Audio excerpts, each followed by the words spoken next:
오늘 말씀은 디모데후서 2장 14절에서 26절입니다. 지난 2일 강원도 화천군 북한강에서 시신 일부가 수면 위로 떠올랐다라고 하는 주민 신고가 있었죠. 주변을 지나가던 주민이 사람 다리로 보이는 물체가 수면 위에 떠올랐다는 것입니다. 그 다음날 오전에는 화천 붕어섬 선착장 일대에서 추가 사체가 발견이 되었습니다. 경찰은 사체를 발견 후 신체 일부에 대한 지문감식 DNA 검사를 통하여 피해자 신원을 확인하게 되었습니다. 피해자는 여성으로 군무원이었죠. 경찰은 신원 확인 후 피해자의 통화 내용을 조사하게 됐습니다. 그중에 가장 유력한 용의자가 드러나게 되었고 그 용의자는 화천에서 같은 사무실에서 근무하던 사이였습니다. 그 용의자를 긴급 체포하게 됐습니다. 범인은 중령 진급 예정자로 엘리트 영광급의 현역 군인이었던 것이죠. 피해자는 가해자와 함께 근무하는 사이로 피해 여성은 계약직으로 일하던 근무원이었습니다. 경찰 조사 결과 두 사람은 같은 사무실에서 근무하며 친하게 지내왔던 사이였는데 지난달 25일 오후에 자신의 차 안에서 말다툼을 하다가 그만 격분하여 피해자를 목절라 살해했고 신체를 훼손했던 것입니다. 그는 시신을 북한강에 유기했지만 범행 일주일 만에 잡힌 것입니다. 말다툼이 이런 끔찍한 참변을 가지고 왔습니다. 사람이 살다 보면 이견 차이로 인해 말다툼이 있게 되어집니다. 그런가 하면 누가 옳고 그른가 시시비비를 따지다 보면 그만 감정이 격해져서 말싸움으로 언성이 높아지게 되죠. 말싸움으로 인해 관계가 악화되어집니다. 바울과 바나바는 보통 사이가 아닙니다. 바울과 바나바는 같이 하나님의 사역을 함께한 동역자였으며 전도여행도 함께하던 사이입니다. 그런데 전도여행에 마가란 사람을 데리고 가느냐 마느냐 하는 문제로 심하게 말다툼을 하게 되죠. 그 말다툼으로 인해 서로 다시는 상종도 하지 않게 되었고 더더욱 하나님의 사역을 함께하지 않게 되었습니다. 한 번의 말다툼으로 말이죠. 오늘 말씀 14절에 너희는 저희로 이 일을 기억하게 하여 말다툼을 하지 말라고 하나님 앞에서 엄히 명하라. 이는 유익이 하나도 없고 도리어 듣는 자를 망하게 함이니라 말씀합니다. 말다툼은 두 사람에게도 안 좋은 일이지만 그 다툼을 듣는 제3자에게도 악영향을 끼치게 된다는 것입니다.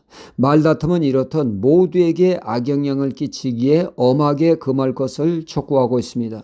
특히 말다툼을 하지 않되 하나님 앞에서 그리하라고 주문하고 있습니다.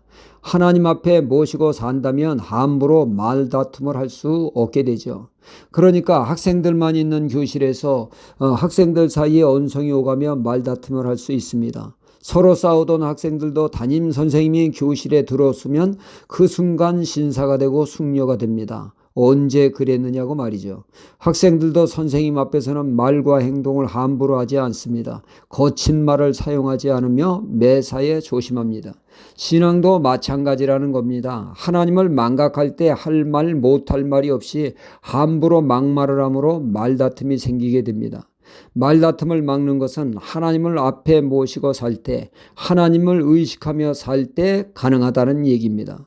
어느 교회가 있었죠. 그 교회는 싸우는 교회로 유명했습니다. 교인들이 교회에 오는 게 은혜를 받고자 함이 아니라 이 교인들은 싸우러 교회에 오는 것 같습니다. 만나면 서로 으르렁거리고 못 잡아먹어서 안달입니다. 이에 목사님들은 사랑하라, 남을 나보다 낫게 여겨라, 주님 대하듯 하라, 온갖 설교로 그들의 싸움을 진정시키려 했으나 오히려 그 싸움의 결과는 갈수록 격화되었고 말리다 지친 목사님들은 그 교회를 떠나게 되었죠. 그런데 한 목사님이 부임해 오셨는데 이 목사님은 다른 목사님과 다르게 뭐라고 하시냐면 여러분들 하고 싶은 대로 다 하십시오. 그러나 한 가지 부탁이 있는데 발언하기 전에 이 말을 꼭 해주시기 바랍니다. 하나님의 교회에서 한 말씀 하겠습니다. 라고 말이죠. 교인들은 다 흔쾌히 받아들였습니다. 부담스러운 부탁이 아니었으니 말입니다. 그러나 그 말이 그 교회에서 싸움을 떠나게 했습니다. 지난날 그들은 함부로 말했습니다. 교회가 여기밖에 없냐 하면서 말이죠. 하지만 하나님의 교회에서 한 말씀 하겠습니다. 라고 하나님을 언급하게 되니까 하나님을 의식하게 되었고 그러다 보니 함부로 말할 수 없었던 것입니다. 언어가 순화되었고 싸움이 써나게 되었다는 것이죠. 하나님을 앞에 모시고 살 때 우리는 말다툼이 아닌 화평을 추구하게 되어집니다. 서로 상처를 주는 것이 아니라 은혜를 주고받는 사이가 되어집니다. 늘 우리가 하나님 앞에 모시고 사는, 하나님을 의식하는 삶을 살 때 듣는 이들에게 은혜를 끼치는 사람이 될 줄 믿습니다. 할렐루야.